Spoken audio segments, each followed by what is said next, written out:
दुनिया में सुख और समाधि की तमन्ना है,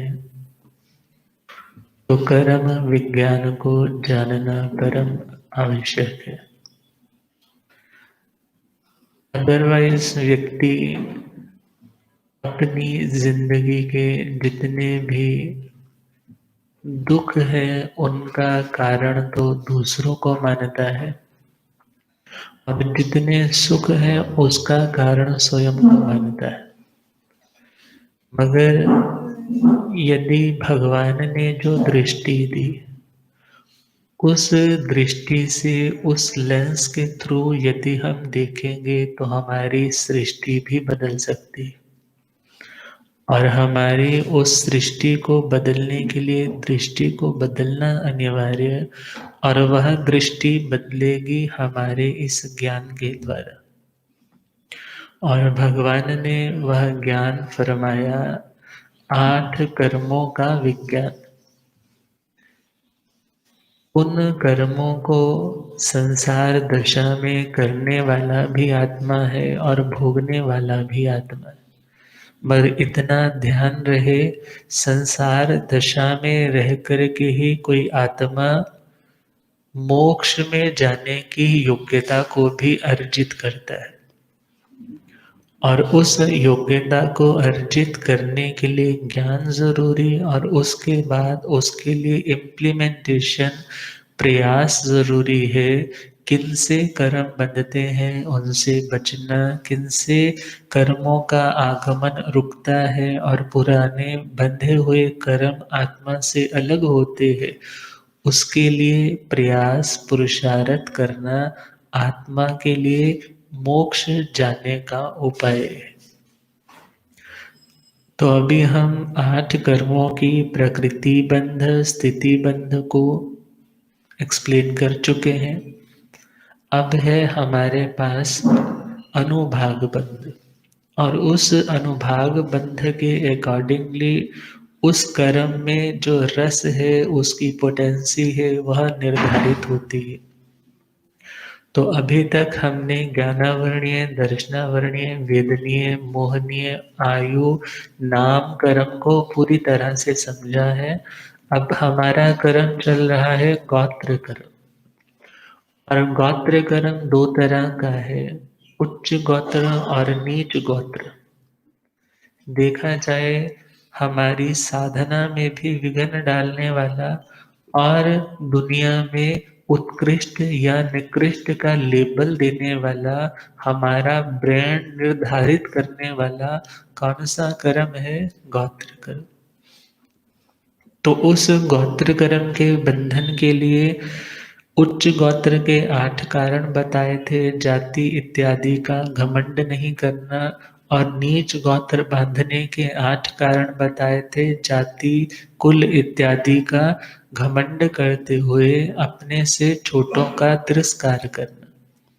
और उसका फल भी हमने सुना था कि जो जाति का मद नहीं करता वह जाति से उत्कृष्ट है, और जो जाति का घमंड करता है आने वाले फ्यूचर में वह व्यक्ति जाति, कुल, बल इत्यादि से हीन रहित हो जाता है। अब इन्हीं को एक अन्य तरीके से भी समझाया है। तत्वार्थ सूत्र में आचार्य श्री उमा स्वाति जी ने नीच गोत्र बांधने के कुछ कारण बताए हैं, जिनमें पहला है परमात्मा निंदा। परमात्मा का मतलब है, एक है आत्मा, एक है परमात्मा, एक है बहिरात्मा, एक है अंतरंग आत्मा अर्थात जो अपने में ही मस्त रहती है, और एक है शुद्ध आत्मा। कितने भी इस आत्मा के हम विशेषण देकर के इसको अलग अलग रूपों में डिफाइन कर सकते हैं। हमने 8 तरह से आत्मा का वर्णन आगमों के अकॉर्डिंग भी पढ़ा था। आत्मा 8। तो अभी हम देखें परमात्मा। जिसने आत्मा की उस परम शुद्ध अवस्था को प्रकट कर लिया है, अपने अनंत ज्ञान और दर्शन को प्रकट कर लिया है, जो अपने आप में अब संपूर्ण है, जो अपने आप में जहाँ तक पहुँचना था वहाँ तक वे एक्सट्रीम तक पहुँच चुके हैं, ऐसी जो आत्माएं हैं उन्हें हम परमात्मा बोलते हैं। और ऐसी परमात्मा का अवर्ण व निंदा, उनके बारे में अपशब्द, उनके बारे में कि वो क्या जानते थे, उनकी बातों के आगे प्रश्न चिन्ह इत्यादि लगाना, ये सारे का सारा परमात्मा निंदा। आगे चले तो आत्म प्रशंसा। आत्म प्रशंसा मीन्स अपनी खुद की बड़ाई करना। बोलते हैं ना, यदि आप में काबिलियत है भी तो भी आपको अपने मुंह से बोलने की जरूरत नहीं। एक डायमंड का नेकलेस कभी अपने जुबान से नहीं बोलता कि मैं डायमंड का नेकलेस हूँ, मेरी ये कीमत है। जब जौहरी के हाथ में जाता है, जो उसकी कीमत को जानता है, वो उसकी कीमत को आंकता है और उसे अपने आप वह योग्य स्थान भी उपलब्ध हो जाता है। मगर जो व्यक्ति अपनी बढ़ाई करने लग जाता है, मानो अपनी शादी के ढोल खुद ही पीट रहा है। और भगवान कहते हैं यदि आप आत्म प्रशंसा में लीन हो तो वह व्यक्ति भी फिर नीच गोत्र कर्म का बंधन कर लेता है। कारण, बहुत बार व्यक्ति जब अपनी ही प्रशंसा कर रहा है तो दूसरों की किसी न किसी रूप में वह निंदा भी तो कर रहा है। खुद को, खुद के सामान को, खुद की दुकान को, खुद के बच्चों को यदि हमने बहुत अच्छे रूप में प्रेजेंट करने की भावना रखी है तो हो सकता है हम इतना एग्जेजरेट करने लग जाते हैं, खुद को ज़्यादा ही आंकने लग जाते हैं, और जिसके कारण हम दूसरों की अच्छाइयों को भी ग्रहण नहीं कर पाते, उनको भी हम क्रॉस कर देते हैं। अगला कारण है पर गुण आच्छादन। पर गुण आच्छादन मतलब दूसरे में जो विद्यमान गुण, क्वालिटीज, एट्रीब्यूट्स हैं, उनका आच्छादन। आच्छादन मीन्स उनको ढक देना। मीन्स यदि किसी में काबिलियत है भी तो क्या कहना, नहीं नहीं उसको कुछ नहीं आता जाता। सपोज आपकी फैमिली है और आपकी फैमिली में एक आदमी बहुत अच्छी एडवाइस देता है और कोई मिलने को आया और उसने पूछा कि वो आदमी कहाँ है, आप परेशान हो क्यों? ईर्ष्या के कारण, क्योंकि आपको कोई नहीं मिलने आ रहा, आपसे कोई बात करने नहीं आ रहा। और किसी ने आकर के पूछा कि वो सांप कहाँ पर है, तो आपने ईर्ष्यावश क्या कह दिया, अरे वो तो बनता है अपने आप में, उसमें उसके पल्ले कुछ नहीं है। मीन्स उसकी यदि कोई क्वालिटी है तो उसको भी क्या कर देना, ढक देना। करना तो क्या चाहिए, किसी की बुराई है तो उसको ढकना। जैसे माँ अपने बच्चे की बुराई को वत्सल भावना के कारण उसका प्रचार प्रसार नहीं करती, मेरा बेटा ऐसा, मेरी बेटी ऐसी, बल्कि उनके प्रति अपनत्व बुद्धि है, उनके प्रति हित बुद्धि है। जानने के बाद भी फिर उन्हें पलोस करके, प्यार से या डांट करके, फटकार करके उनको फिर से सही ट्रैक पर चलाने की उनकी भावना रहती है। परंतु जो व्यक्ति दूसरों के गुणों को छुपाता है, मीन्स दूसरों के गुण प्रकट नहीं होने देता, उनमें जो क्वालिटी है उसको हाईलाइट ही नहीं करता, अर्थात ऐसा व्यक्ति भी जो दूसरों के गुणों को प्रकट होने से रोकता है, अर्थात वह डिजर्व कर रहा था एक अच्छे प्लेटफॉर्म के लिए, एक अच्छे अवार्ड के लिए, परंतु आपने उसके बारे में ऐसा कान भर दिए कि उसको मिलते मिलते वो चीज रह गई, और इसके कारण कौन सा कर्म बन गया, नीच गोत्र का। और आगे चले तो आगे है स्व में अविद्यमान गुण का प्रकाशन। स्व में मतलब अपने में जो गुण विद्यमान नहीं है उसका प्रकाशन। मान लो कोई तपस्वी नहीं है, बोलता जाए मैं बहुत बड़ा तपस्वी हूँ, मेरे पास तो देवता मेरे चरण शरण में आते हैं, या मैं अपने आप को बड़ा भविष्य वक्ता बोलने लग जाए, या बोले मैं तो अखंड बाल ब्रह्मचारी हूँ, इत्यादि जो बातें हैं, वैसे तो देखा जाए वहाँ महामोन्य कर्म के बंधन में भी काउंट हो जाती है, मगर अपने में जो क्वालिटी नहीं है उसको प्रकट करना, मीन्स उसके बारे में प्रचार प्रसार करना, इससे कौन सा कर्म बंधा, नीच गोत्र। ये धारणा किनकी है, आचार्य श्री उमा स्वाति जी की। अब हम और आगे चले तो एक ग्रंथ है कर्म ग्रंथ, जो जस्ट इन 8 कर्मों के ऊपर ही लिखा गया है। और इन कर्मों के बारे में वर्णन देते हुए आचार्य श्री देवेंद्र सूरि जी ने यहाँ पर फरमाया है उच्च गोत्र कैसे बंधता है, उसके 4 कारण बताए हैं। वहाँ फरमाया है गुण पे ही मय रहियो अध्ययन अध्यावना रुई निच्चंग प गुणई जेणाई भत्तो उच्चम नियम इहराऊ। पहला है गुण पे ही, जो दूसरों के गुणों को देखता है, गुण प्रेक्षी, अर्थात किसी में कोई क्वालिटी है तो उसको हाईलाइट करता है। जैसे आपने देखा होगा बहुत बार कोई व्यक्ति जब स्टेज पे बोलने आता है तो ऊपर से कैमरे की लाइट्स जस्ट उसके ऊपर जो सबसे बड़े वाली लाइट्स रहती हैं उसको हाईलाइट करती हैं कि वो आदमी बड़ा स्पेशल है। और जब आप कभी कुछ पढ़ रहे हो, कुछ ज़्यादा अच्छा लगा, आप उसको हाइलाइटर से क्या कर देते हो? क्यों? क्योंकि आपकी नज़र बार-बार उस पे पड़ती रहे। जब-जब आप वो किताब खोलो, आपकी नज़र सीधा वहाँ पर जाए। इसी प्रकार आपको किसी में कोई क्वालिटी नज़र आती है। कोई आदमी ऐसा नहीं है जिसमें कोई क्वालिटी ना हो। इवन एक डस्टबिन भी है ना, आपने अपने घर में रखा है, झाड़ू भी रखा है, भले जिसको बुरा भी मानते हो, रखा है तो क्यों रखा है? उसमें कोई क्वालिटी है।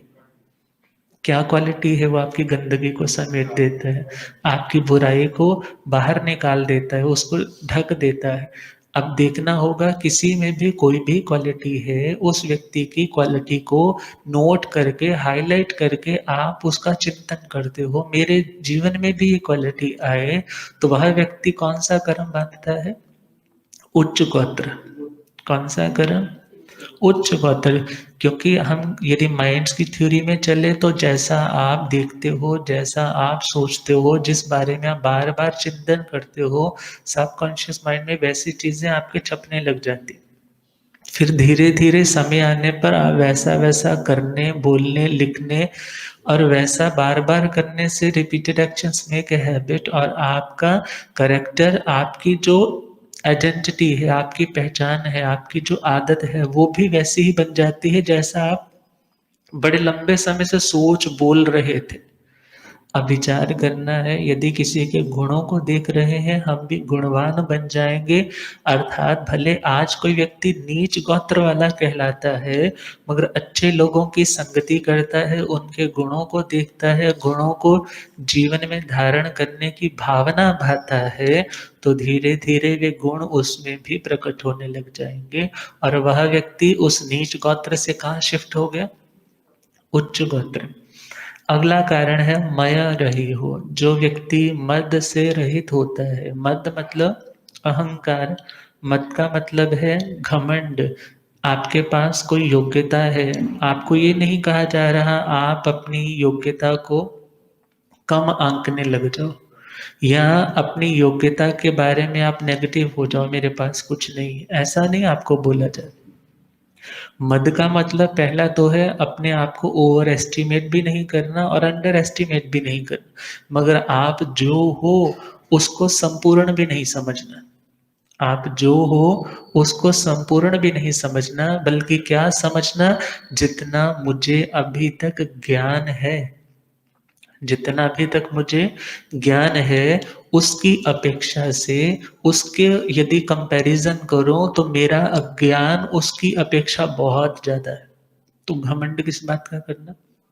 भले वह जाति है, कुल है, बल है, रूप है, तप है, श्रुत है, लाभ है, ऐश्वर्य है।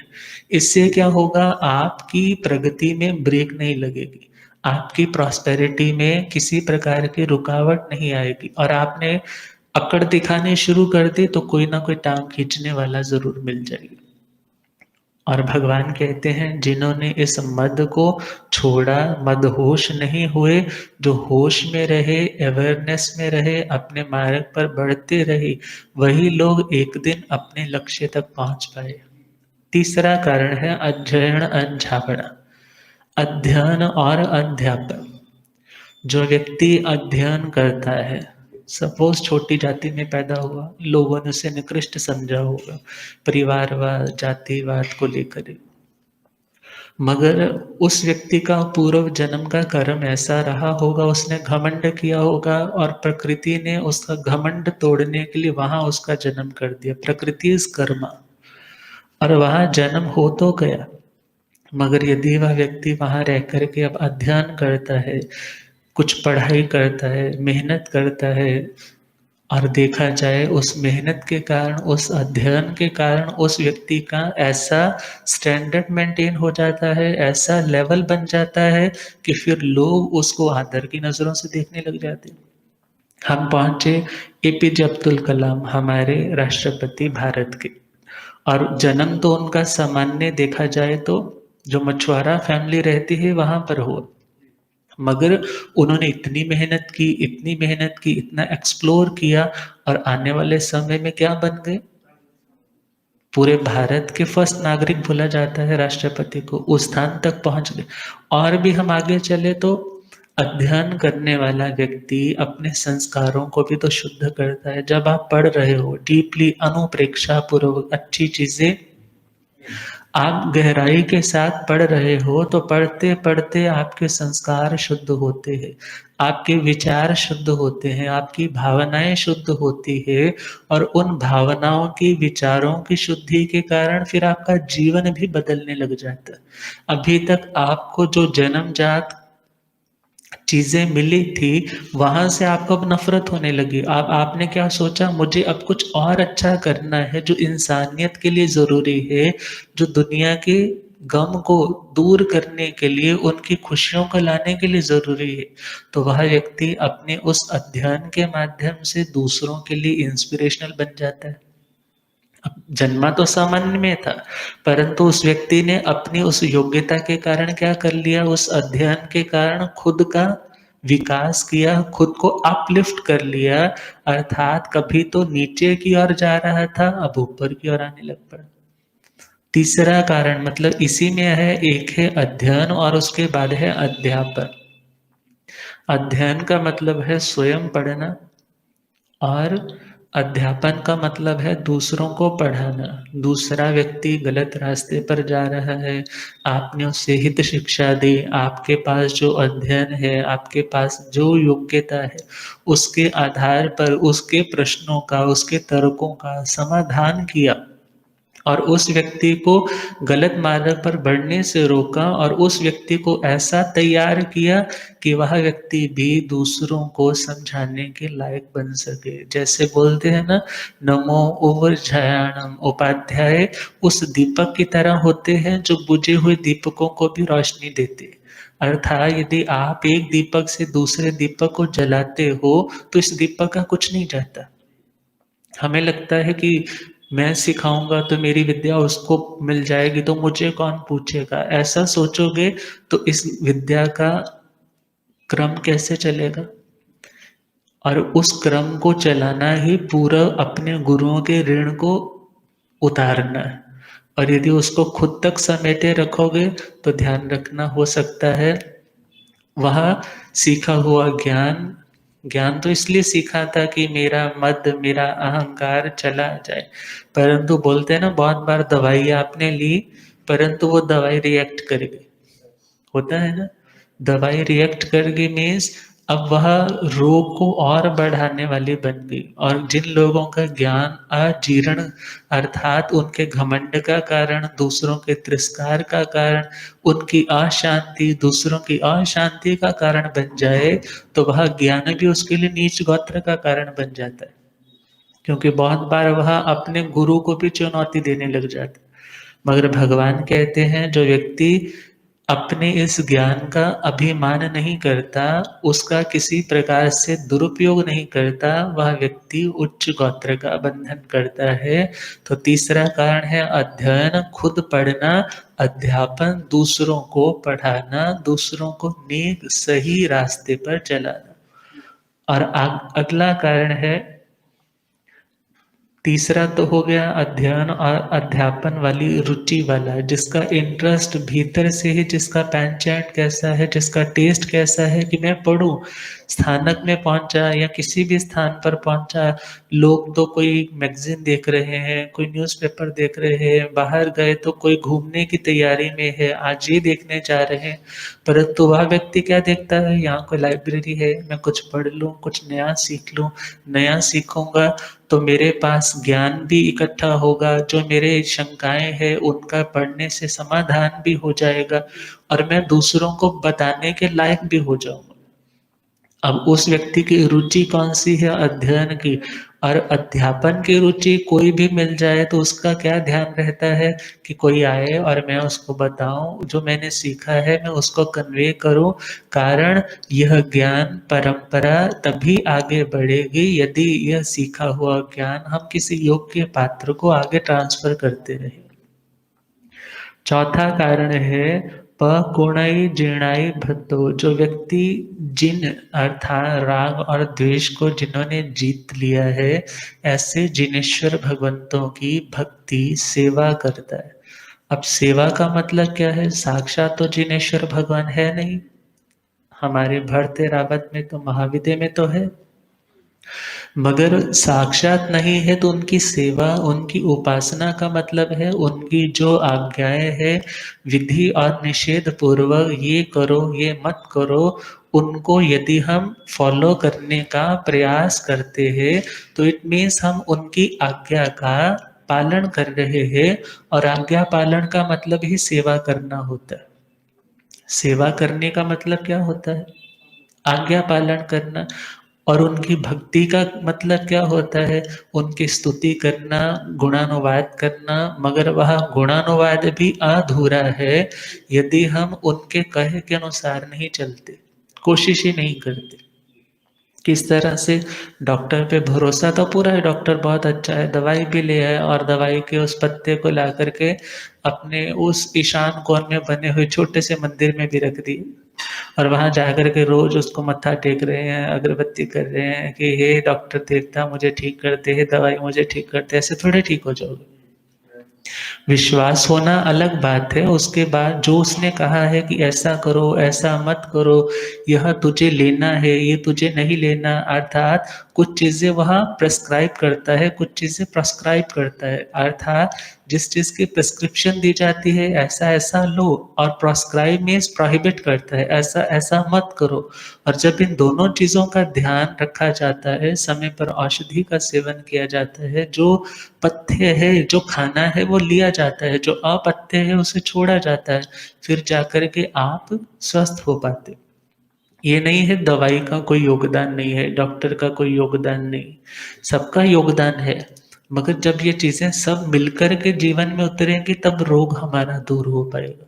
तो जिन भक्ति का मतलब है जिनेश्वर भगवंतों की जो आज्ञाएं हैं उन्हें श्रद्धा पूर्वक फॉलो करने का अभ्यास करने वाला व्यक्ति भी कौन सा कर्म बांधता है, उच्च गोत्र। और श्रीमद् उत्तराखंड सूत्र 29वें अध्याय में पूछा प्रभु से कि प्रभु वंदनेन भन्ते जीवे किम जड़े, वंदना करने से, गुरु भगवंतों के आगे, वृद्ध जनों के आगे झुकने से, चरित्र आत्माओं के आगे झुकने से, उनका अभिनंदन करने से हमारा क्या लाभ होता है, हमें मिलता क्या है। तो भगवान ने क्या कहा, वंदनेण निया गोयं कम्मं खवे, नीच गोत्र का क्षय होता है, उच्चा गोयं कम्मं निबंधय, और उच्च गोत्र का बंधन होता है। देखो कितना सिंपल सा मेथड दे दिया, जस्ट वंदना करो और उच्च गोत्र बांध लो, वंदना करो नीच गोत्र का क्षय कर लो। मगर व्यक्ति वंदना करने में भी कितना कितना कितना सोच में पड़ जाता है, झुकूं या नहीं झुकूं, ऐसे काम चल जाता है तो ऐसे ठीक है। मगर भगवान क्या कहते हैं, जब आप अपने बड़ों के आगे, अपने से अधिक गुणवान के आगे झुकते हो तो आपका जाति मद भी दूर होता है। कौन सा मद, जाति मद। आपका कुल मद भी दूर होता है कि मैं बहुत बड़े परिवार का हूँ, मेरी माता का बहुत बड़ा परिवार है। आप झुक रहे हो, भावों से झुक रहे हो कि हे प्रभु मैं तो नाचीज हूँ, जो आप कर रहे हो वो अभी तक मेरे अंदर योग्यता नहीं आई। और जब इन भावों से आप झुक रहे हो तो आपका वह नीच गोत्र का क्षय हो रहा है और उच्च गोत्र का बंधन हो रहा है। अर्थात जाति का मद किया तो जाति से हीन हुए, कुल का मद किया तो कुल से हीन हुए, बल का अभिमान किया तो बल से हीन हुए, तपस्या का घमंड किया तो तपस्या से हीन हुए, रूप का अभिमान किया तो रूप से हीन हो गए, करूप बन गए। श्रुत आगम ज्ञान का अभिमान किया तो आने वाले भविष्य में श्रुत ज्ञान से विहीन हो गए, और यदि लाभ या ऐश्वर्य का मद किया तो उनसे भी हीन हो गए। परंतु जब हम गुरुजनों के आगे, भगवान के आगे, अपने से अधिक गुणवान आत्मा के आगे झुकते हैं, तो वह व्यक्ति नीच कर्म गोत्र का क्षय करता है और उच्च गोत्र कर्म का बंध करता है। अब यह तो हो गया हमारा गोत्र कर्म। अब लास्ट है अंतराय कर्म। अंतराय बड़ा ही जिंदगी के साथ जुड़ा हुआ शब्द है। लोग बोलते हैं ना, जब कभी कोई कार्य करना है तो विघ्न विनायक जी को मनाना चाहिए। विघ्न विनायक मीन्स जो विघ्नों को दूर करने वाले या विघ्नों को डालने वाले। कहते जी यदि नहीं मनाओगे तो विघ्न डाल भी देते। मगर विचार करना, जैन थ्योरी क्या बोलती है, विघ्न डालने वाला कोई और नहीं है। विघ्न डालने वाला कौन है? खुद का अपना कर्म। ठीक है, दुनिया के रिचुअल्स, दुनिया के रीति रिवाज बने होते हैं, मगर निश्चय से देखें तो विघ्न डालने वाला कौन सा कर्म है? उसका नाम है अंतराय कर्म। अंतराय मतलब विघ्न, बनते हुए सुखों में जो रुकावटें आती है उसका कारण है अंतराय कर्म। आत्मा स्वयं वह कर्म बांधता है और उसे स्वयं ही वह कर्म भोगना भी पड़ता है। मगर दुनिया में पता नहीं कितने तंत्र मंत्र यंत्र इत्यादि, कितने सारे तपस्याएं आदि लोग बता देते हैं, तुम्हारे सुख समृद्धि में रुकावट आ रही, तुम ये करो, तुम ये इतने मूंग वहां चढ़ा दो, उतना वो कर दो। परंतु देखा जाए अंतराय कर्म, अंतराय बांधा होगा तो अंतराय आना ही। वो निमित्त हो सकता है दूसरा परेशानी दे रहा है, कुछ ऐसा कर रहा है, मगर मूल में देखना होगा हमें। मूल में यदि भूल दिखाई दे रही है तो पहले मूल को सुधारना है, उस भूल को सुधारना। कहते हैं ना, जल्दी जल्दी में बच्चा जब बचपन में शर्ट के बटन लगाने लगता है तो नीचे वाला जब ऊपर हो जाता है तो सारे बटन गलत लग जाते। अर्थात जब मूल फर्स्ट पॉइंट है हमारा गलत है, उसकी और नजर नहीं, हम निमित्तों को दोष दे रहे हैं, तो वहां हमारा सुधार कैसे हो पाए? तो उस अंतराय कर्म में पहला कर्म है दान अंतराय। दान देना चाहता है, पैसा भी पास है, मगर चाह करके भी दान दे नहीं पाता। वह कर्म कौन सा है? दान।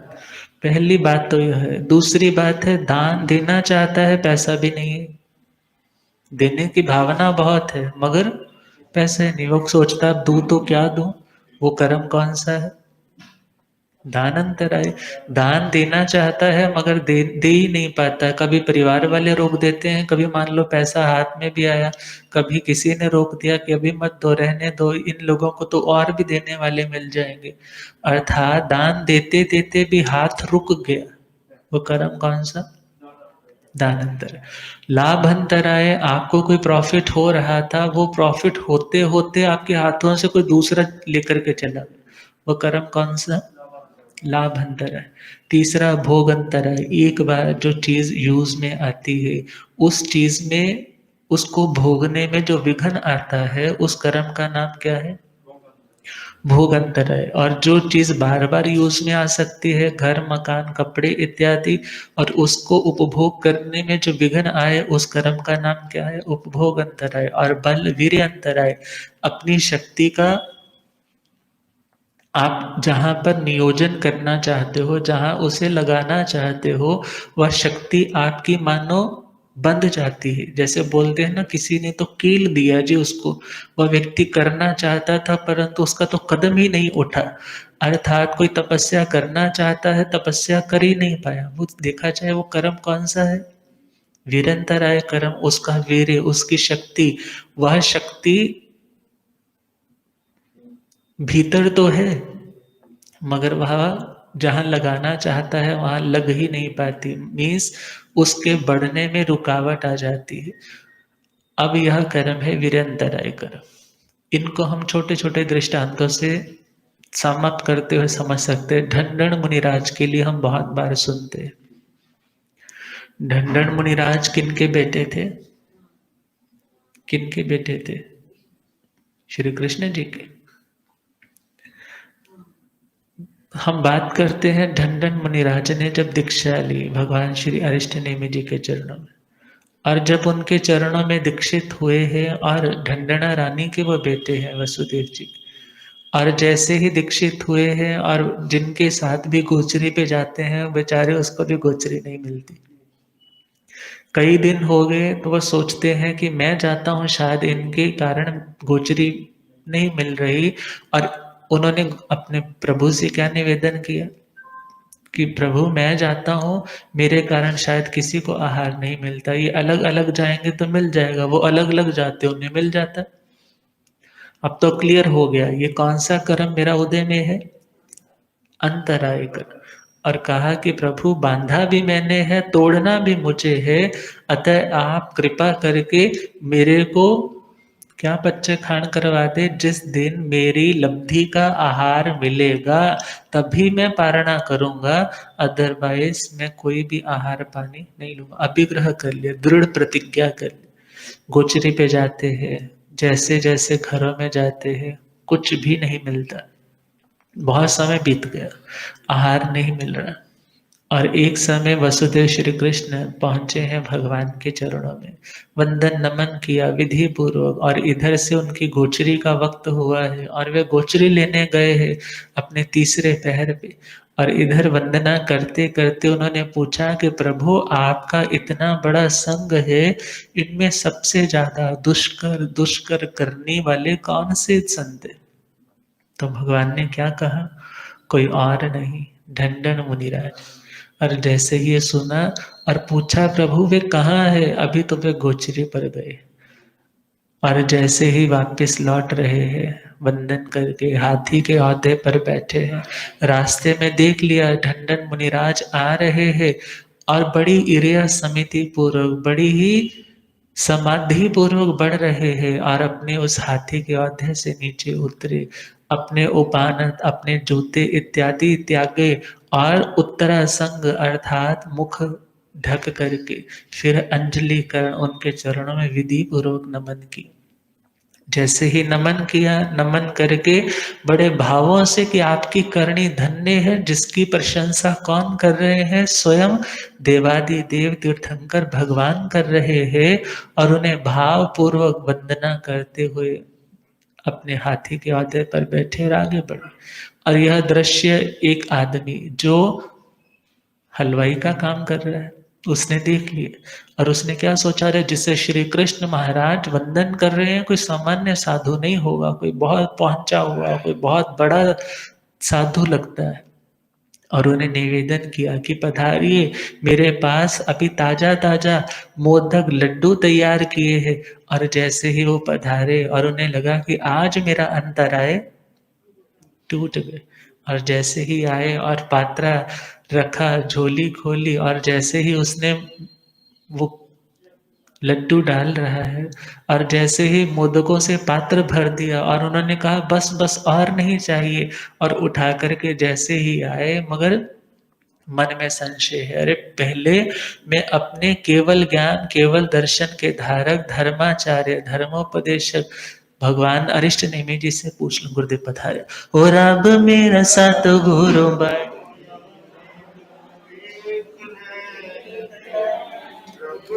और अब मेरा सात गुरु,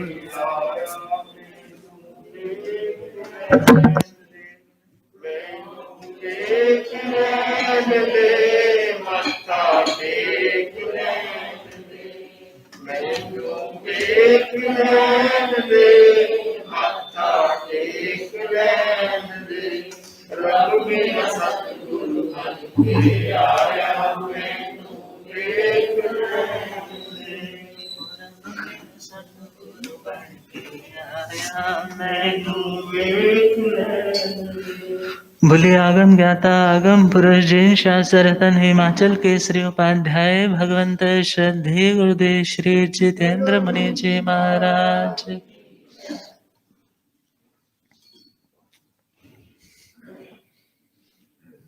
तो किनसे पूछने लगे? भगवान श्री अरिष्ट ने मेरे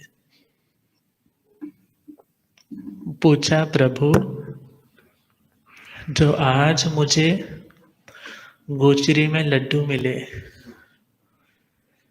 क्या वे मेरी लब्धि के हैं या नहीं? यदि तो मेरे लब्धि के हैं, इट मीन्स मेरा अंतराय टूट गया तो मैं पारणा करूंगा, यदि नहीं भी तो मैं नहीं करूँ। अब भगवान किसी के प्रति ना राग करते हैं ना द्वेष करते। ये नहीं है कि इतने दिन हो गए हैं, अब मैं चलो जो भी है इसको बोल दो, नहीं बेटा। जैसे कई बार माँ कहती है ना, नहीं बेटा कोई बात नहीं, अब तू थोड़ा सा ले ले, कोई बात नहीं, तेरा एकाशना हो गया। दोबारा भी भूख लगी, चल थोड़ा सा ले ले, कोई बात नहीं, तेरा एकाशना हो गया। अब ऐसा नहीं, भगवान ने क्या कहा? निरपेक्ष भाव से, वितराग भाव से, क्योंकि वो जानते हैं कि इन्हें केवल ज्ञान केवल दर्शन की उपलब्धि होने वाली है और ये अंतराय कर्म टूटने वाले हैं।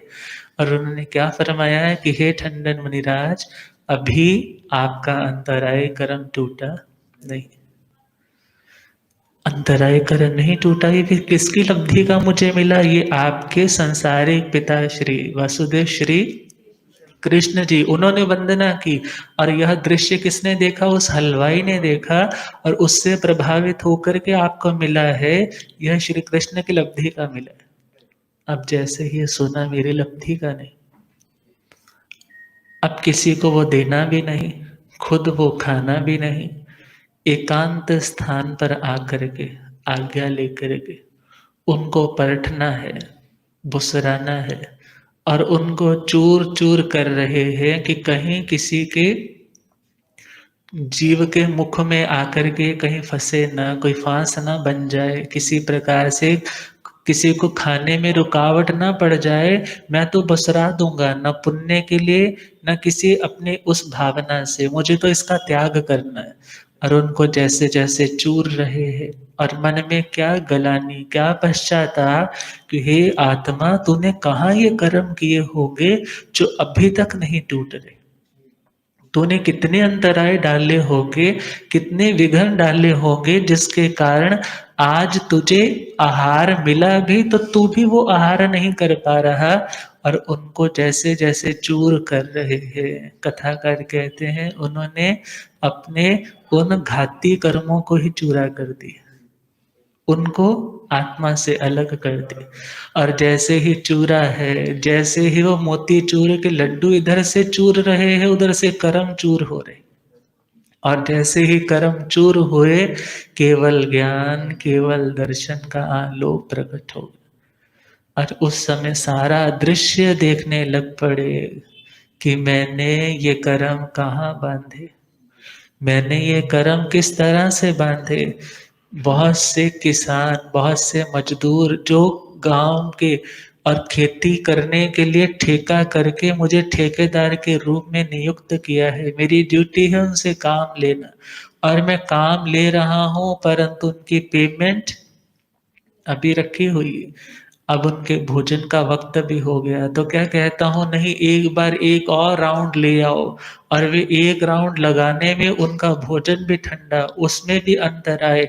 और उस अंतराय आज का नहीं, रोज ही ऐसा काम करना, अर्थात उनको हमेशा डिले पे रखना। उनका काम वक्त पर नहीं, काम ज्यादा लेना देना, उसका दाम थोड़ा। और उनकी जो आहें हैं देखा जाए, उन्हीं आहों को भगवान ने क्या बोला है? अंतराय कर्म। और वे अंतराय कर्म ऐसे प्रगाढ़ बंधन, ऐसे निकाचित बंद हो गए कि आज इस रूप में उन्हें तोड़ने पड़े। और जैसे ही सब कुछ देख लिया तो मन ही मन अपने प्रभु को भी धन्य कि उन्होंने मेरी इस परीक्षा में पूरा सहयोग दिया, मुझे किसी भी तरह से ममत्व बुद्धि, अपनत्व बुद्धि ऐसा रख कर के किसी भी प्रकार से ये नहीं कहा कि कोई बात नहीं तू पार ना कर ले, जब तेरी लब्धि का होगा तब कोई बात नहीं, तब फिर ले ले। अर्थात ये कर्म आत्मा बांधने वाला भी स्वयं है और भोगने वाला भी। भगवान महावीर स्वामी 5 महीने 25 दिन तक आहार नहीं मिला, और अभिग्रह क्या है कि राजा की कन्या हो, बाजार में बिकी हो, हाथों में हथकड़ी, पैरों में बेड़ियां हो, 3 दिन की भूखी प्यासी हो और सिर के बाल मुंडे हुए हो, अतिथि की इंतजार कर रही हो, मंद मंद मुस्का रही हो और आंखों से अश्रु धारा बह रही हो और बहराने को उड़द के बांकुले हो। और जैसे जैसे यह सारा दृश्य कहाँ पर पूरा हुआ? वसुमती चंदन वाला। और जैसे ही उनके द्वार पर भगवान पधारे, पहले तो वो मंद मंद मुस्कुराने लगे कि मेरे भाग्य खुल गए कि तिन्नाणं तार्याणं भगवान पधारे। परंतु जैसे ही वो वहां से मुड़ने लगे, क्यों? एक शर्त पूरी नहीं हो रही, आंखों से आंसू नहीं आ रहे। और जैसे ही भगवान मुड़े हैं, आंखों से आंसू की धार, मानो गंगा यमुना सरस्वती सभी धाराएं आज मिलकर के उन आंखों की आंसुओं की धार का रूप लेकर के उनके कर्मों को धोने के लिए उदय में आ रहे। और क्या मन में आया कि प्रभु सारी दुनिया ने छोड़ दिया, कि आज आप भी छोड़ करके चले जाओगे? और जैसे ही भगवान ने देखा कि आंखों में आंसुधार भी है, और जैसे ही लौट कर आए, फिर वहां से पारणा। अब विचार करो, ये पारणा, ये अंतराय जब तक नहीं टूटा तब तक निर्दोष भिक्षाचरी नहीं मिलने वाली। और आगे चले तो भगवान आदिनाथ जी का। भगवान आदिनाथ जी के जीव ने पूर्व भवों में क्या किया था? बैलों के मुंह के ऊपर जो छीका, भोजन का वक्त हो गया, परंतु बोलते हैं 12 घड़ी से कुछ अधिक समय तक वो उनके मुंह बंद रखे गए, सामने कुछ पड़ा भी है तो भी नहीं खा पाते। और वो कर्म देखा जाए तो कितने कितने कितने समय के बाद ब्याज पर ब्याज लगता गया, ब्याज पर ब्याज लगता गया, किस रूप में निकाचित बंद हो गया। और आने वाले समय में 12 महीने से ऊपर 13 महीने तक उन्हें आहार नहीं मिला। क्यों नहीं मिला? इस अंतराय कर्म के कारण। और हमें यदि ज्ञान होगा तो हम बेवजह किसी की जिंदगी में विघ्न नहीं डालेंगे। हम सोचते हैं वो मेरे को तंग करता है, मैं उसको इरिटेट करूंगा, मगर यदि भगवान की इन नज़रों से, भगवान के इस लेंस से यदि हम देखेंगे तो हमें क्लियर हो जाएगा तेरी आत्मा का कल्याण किसमें है और तेरी आत्मा का आहित किसमें। और जिसे हित चाहिए उसे तो इन बातों का ध्यान रखना ही हो। अब यह सारा कॉन्सेप्ट अंतराय कर्म का, और इसी अंतराय कर्म के बारे में कितनी कितनी कथाएं प्रचलित है। और दुनिया में बनते हुए कामों में विघ्न आ रहे हैं तो उसके लिए कौन सा कर्म जिम्मेदार है? अंतराय कर्म। और इसके लिए मोस्टली क्या बोला जाता है? आई मिल करो, आई मिल की तपस्या है, पाठ इत्यादि बहुत से हैं। परंतु देखा जाए, यदि तो आपका सामने वाला पहाड़, पहाड़ देखा जाए वो अंतराय विघ्न के समान है, और वो पहाड़ यदि छोटा है तो थोड़ी तपस्या से, थोड़े गोला बारूद के प्रहार से वो सुरंग के रूप में बदल जाएगा, वहां पर जगह मिल जाएगी निकलने की। मगर सपोज आपका वो पहाड़ ही बहुत लंबा चौड़ा है, बहुत अंतराय कर्म बहुत बड़ा बना रखा है, तो उसके लिए आपकी साधना भी उतनी बड़ी चाहिए। ये नहीं है श्रद्धा से डामाडोल हो गए, मैंने तो इतनी तपस्या कर ली, मेरा तो ये कर्म कटा नहीं, मेरा तो ये काम बना नहीं। ये दुनिया की दृष्टि से व्यक्ति के मन में उथल पुथल हो जाती, मगर एक आत्मार्थी क्या सोचता है? आत्मार्थी सोचता है कर्म करो तो फल मिलता है, कर्म करो तो फल मिलता है, आज नहीं तो कल मिलता है। जितना गहरा कुआं होगा उतना मीठा जल मिलता है। Work and pray, live on hay, you will get your pie in the sky when you die. Work and pray means काम करो और प्रार्थना करो कि अच्छा ही हो। Work and pray, live on hay, बोले आपको घास फूस पे भी सोना पड़े ना तो बी प्रिपेयर। लिव ऑन हे अर्थात जिसको पंजाबी में बोलो रुखी मिस्सी खाए के, ठंडा पानी पी, देख बेगानी चौपड़ी, ना ललचावे जी। Work and pray, live on hay, you will get your pie. Pie होती है जो आपका केक होता है ना, केक के ऊपर जो एक ऊपर से छोटी सी वो डाली होती है, या पाई केक को भी बोलते हैं। You will get your pi means आपने जो काम किया है उसको आपको रिवार्ड मिलेगा, उसका आपको आउटपुट आने वाला है। परंतु यदि इस जन्म में ना आया तो कहाँ आएगा?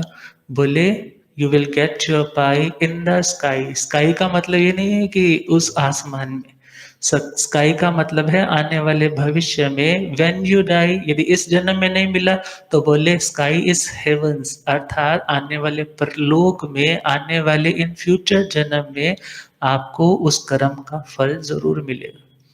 अर्थात मेहनत की है उसका फल मिलेगा। मगर हाँ, लौकिक प्रयोजनों के लिए एक अज्ञानी व्यक्ति ही साधना को दांव पर लगाता है।